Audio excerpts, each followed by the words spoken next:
jeez. What's good? 410. Woo!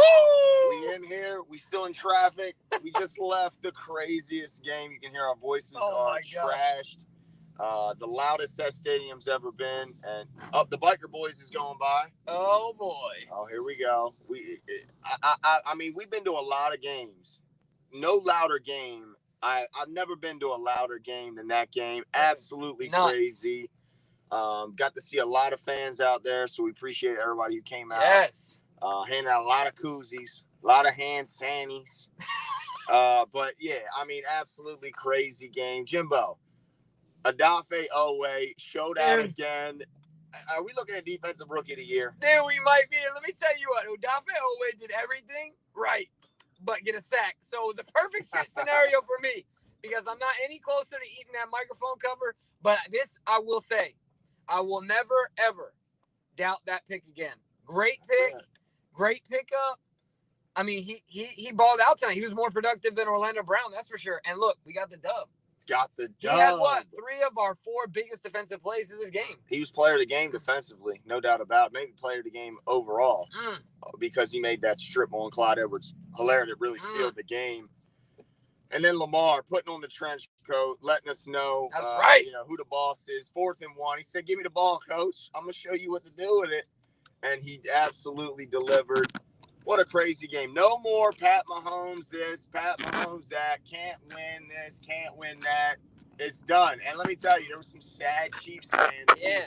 I got you. All right, it's look at Jimmy. Jimmy over here driving, trying to fix the phone. Trying to fix the phone and trying to navigate me out of here. My wife would be really upset if I were trying to do both. So we're gonna let Glenn hold the phone. Absolutely. So listen, we're gonna be back with an official post-game, more proper post-game show. But it's a little too late for us right now, okay? Yeah. Because look, we're still in traffic. Look, this dude just is taking an aggressive route. He is definitely breaking the law. And there's a cop right there. Yeah. I'm going Instagram live, and there's a cop right next to us. Not Instagram, YouTube live. But yeah, I mean, couldn't have asked for a better game, a better way to end it. Hollywood showed out again tonight. I thought he was big time. Ravens Roost, we got to give a shout out to Tony and his crew for bringing us in. Yes, Tony Thornton taking care of us, letting us set up right where he always sets up. Lot B, it was a blast. That's right, Montez, one of our guys that watched the show, him and his whole family, first game ever. Yes. And they won the raffle. I mean, that was awesome, right? What a great experience. Absolutely. Yeah, absolutely. I mean, what a game. Couldn't have asked for better. That place was absolutely insane. So Mark Andrews, I thought, showed up, had some big catches. Yep. Had that big play where he got out of bounds in that key situation. Hurdled none other than Daniel Sorensen. Yeah, Daniel Sorensen. The bum himself. My man Daniel was on a lot of highlight reels for all the wrong reasons tonight. Now, he made a couple plays. I got to give him a little bit of credit. He made a couple plays. But I don't think I saw another guy miss more tackles, be exposed more in coverage than Daniel Sorensen. And every once in a while, a blind squirrel finds a nut. So yeah, I mean, when you're the pigeon that everyone's picking on, eventually you're gonna make a play because they're going to you every daggone time. Exactly. But I thought Tyson Williams played well. Yes, I thought Latavius is starting to certainly get his legs under him. He played well. How about Devonta Freeman? Hey, he looked explosive, that's for sure. At the very least, it'd be really interesting to see what they do with Bell moving forward because Devonta looked all right. But outside of the backs, what do you think about the line? Oh, I'll tell you what, Big Al looks a lot better back at left than he did it right. He sure does. I thought Patrick McCarry more than held his own at the right side, proving he is the ultimate Swiss Army knife on our offensive line. The guy can play anywhere, and he can do so at a good rate. My man Nick Glover says, got to eat the mic cover if he gets 10 sacks. That whole game, he played awesome. Absolutely, he did. I thought he was incredible. Man, Odafe Oweh, even against the run, this wasn't just like he was a one-trick. This dude was stacking at the point of attack, and the run was going absolutely nowhere. I loved his pursuit. Even when the running back was a step or two in front of him, and he was pursuing to tackle him from behind. That was awesome. Yeah, absolutely. And let me tell you, you know why the build was so crazy? Because Ray Lewis got to do the squirrel again. I don't know if they showed that on broadcast, but my man Ray came out after the team was announced. Came out the tunnel, had the place rocking, and then right before Odafe strip, they put Ray back on camera, He was in the I think the owner's box and had that place jumping again, and Adafe made the play. I mean, I don't think we had I really don't think. Shout out to Marcus Barnes, appreciate the super chat. But yeah, I mean, it couldn't have been a better one. DJ said, let's see, DJ says, I'm telling you, Adafe is sick, and James, you couldn't see it on draft day. You know what? No, I gotta say this listed on Adafe. Okay? Yeah, absolutely. It shouldn't come as a surprise. The guy had no sacks. Okay, but the guy got one already, and this dude's been playing his heart out right now. And look, this is his 5th year playing ball. He's gonna get better and better and better. We have only scratched the surface of what this dude can do. Yep. I mean, yeah. So I love that he's productive in a myriad of ways, right? Like he can do more than just get to the quarterback. He's disruptive in other ways, like you said, Glenn. I mean, incredible in the run support, pursuit, hustle. I mean, you saw his strength tonight. You saw his athleticism.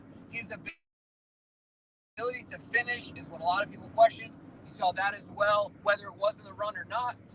Man, I tell you what, I'm fired up because John Harbaugh, I'm saying it right now, John Harbaugh coached his butt off tonight and outcoached his sensei, Andy Reid. He went deep in the pocket tonight on the defensive end. John, of course, a former secondary coach and former secondary player himself.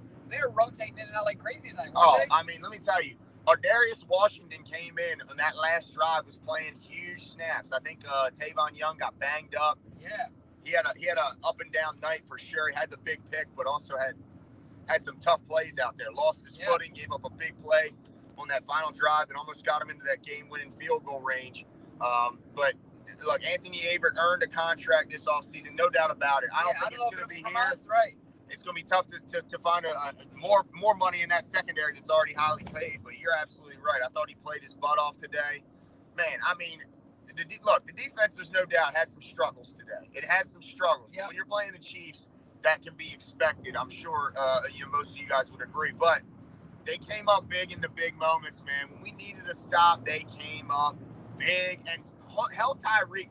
Did you even hear Tyreek Hill's name called? I mean, no, sir. The guy was non-existent, and Anthony Averett, you're right, was a big part of making that happen, along with, of course, Marlon Humphrey and the rest of the boys on the back end. Yeah, and don't forget, we lost John Harbaugh. I mean, just to his credit more, we lost Deshaun Elliott.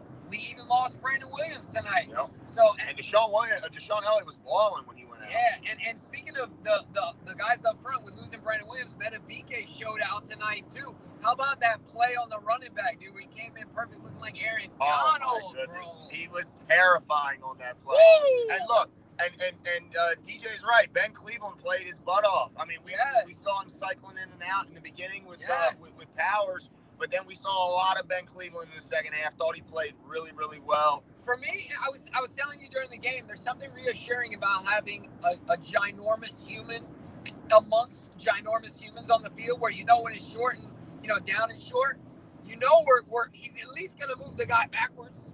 Yeah. At the very least, he's going to move the guy in front of him. So there's something reassuring about having Big Ben out there. That's for sure. And Mitchell says, James, you're eating the cover. Call the doctor tomorrow. You're eating the cover, Jimbo. Hey, as productive as he was, 0 sacks. So best case scenario for me, bro. Yeah, he made the play, but Jimmy's no closer to eating the microphone. That's right. I know he's happy about that. But, hey, Michael, there's no doubt he's living up to that first-round draft pick. Yeah, absolutely. But you know what? I want to say this. The Zebras were trying to get us tonight, Jimbo. Oh, my God. The referees were on some bull tonight. Let me tell you. I mean, the illegal man down the field when Zeitler fell down into the end zone. Yeah, come on, give me a break. What a joke of a call. We were getting held consistent. Our pass rush was getting held consistently. Never could get a call. It was absolute garbage by these referees. Yeah, this made me think. Remember the first half of that? Remember the Titans game when they were called when the refs were blowing the game on purpose? That's what made me think of. They were inventing stuff. Literal invention. Hey, if you haven't left yet, come get me. We'll see you there. We're on our way. All right? Business meeting. All right. Yeah, sorry about that. I had to take a call. Looks like we had another super Marcus Barnes says, let's see. And we never done it from the phone here. Let's see. Yeah. Marcus Barnes says, what it feel like being back in the stadium? Let me tell you, we've been, like I said earlier, we've been to a lot. Again, I've been to a lot of Ravens games. loudest I've ever heard the stadium. Not even close. Not even close. This place was loud from start to finish. It was unbelievable. My head was throbbing, and I didn't give a damn. Yeah, I mean the craziest part, as loud as it was the whole game, as soon as the game was over in the concourse, so loud, bro, so loud. Yeah, I mean even when we got outside, the stadium was You still can hear buzzing. it, right? From the outside looking in, you can hear it. Absolutely great, and of course the players did a great job. Mark Andrews ran over, Yep. had the crowd pumped up. Same with Ty Bowser, had the crowd pumped up. I mean, that place was the loudest I have ever heard it. There is no doubt about it. The fans were hyped. Even John Harbaugh after that game showed the camera some love, dude. I love seeing that getting into it, man. Oh, because the fans were so involved in everything. Like, they were booing the hell out of them nasty referees that were bullshitting. I mean, we were booing Giro when he didn't get the call in. We had to use 2 timeouts in the second half. In the third quarter, we were booing his ass too. We were screaming when you needed to be, and we were quiet when we had to be also. I mean, it was a beautiful thing. The fans around, we were high-fiving her. I don't know about you, Jimbo. My hand's a little sore. Oh, yeah, just a little bit, man. My God. The high fives were going. The fans were crazy. I mean, it couldn't have been. And to see all the kids in the stadium, a lot of them there for their first game. Yeah, man. They'll never forget this one. Unfortunately, it's not going to get much better than that. It's all downhill from here. Yeah, they done reached the summit. That's right. Because that was as cool a game as we could have. Oh, we saw Nana. Yeah. Of course, DK was out there with us. Tony was out there with us. Cakes Mitchell came up. I saw Cakes, and he just looked at me like, "What up, Haskell?" like we were old friends. That was awesome, man. Came up, gave me a big old hug. Yeah. That was great, man. That was cool. Who else we see? Montez Durant, of course, him and his family, they happened to win the raffle. I think Funny Looking Yo was out there. Funny Looking Yo was out there. Gateman, isn't that his Instagram name? I think so. He's out there with his brother. Yeah. Shout out to both of y'all for hanging out with us. Gave out a bunch of cool koozies and all that stuff. It was an absolute blast. But listen, we're going to get back to driving here. That's right. We wanted to come to you live right after. Woo! While our voices are still here. Let's go! But you can believe it, we will be back tomorrow with a more proper recap of this glorious win. That's right. See. Marcus says, what did it feel like sending Big O home with an L? That's right. Oh, it was glorious. Hey, let me tell you what I told you at the stadium, Glenn. I love this one. Alliteration at its best. Big O was looking like Big Slow tonight with his dot face. Looking a little sloppy. That's right. Yeah, man. Oh, that was great, right? Oh man, let me tell you, that pass rush was getting after them, and if them zebras weren't wearing red underneath their jerseys, then we would have seen some more holding calls out there, maybe some more sacks. But yeah, and I tell you what, if the Chiefs fan that was sitting next to us, if you're watching the show, that's right. We stood there on purpose and made your butt wait to get out of the stadium. Yeah, we sat there. We wouldn't leave. We wouldn't leave because we had Chiefs fans right next to us. So we made them wait while all the Ravens fans that were behind us. Right. And I told them, I said, take your time. They're going to wait. They're going to listen to y'all cheer, and we're going to be here all damn night if we have to. Right. Let's go. So, yeah, shout out to the Ravens for showing up big. And look, the Raiders, they're our friends now because they beat the Pittsburgh Steelers, and we need them to beat the Browns, and we need them to beat the daggone Bungles, too. So keep it going, but shout out to the Ravens. Big win. Shout out to Lamar getting that Pat Mahomes BS off his back. And the crazy thing now, isn't it the case that everyone in the AFC North is now 1-1? Everyone. So look, it's not over yet, fellas. And look, if we can beat the Chiefs with a bunch of half a team, I know. Then who knows what can happen from here. So a shout out to y'all for riding with us and being up, watching this with us. But we'll be back tomorrow night, and. Yeah, and we look forward to it. We'll talk to y'all later. See ya.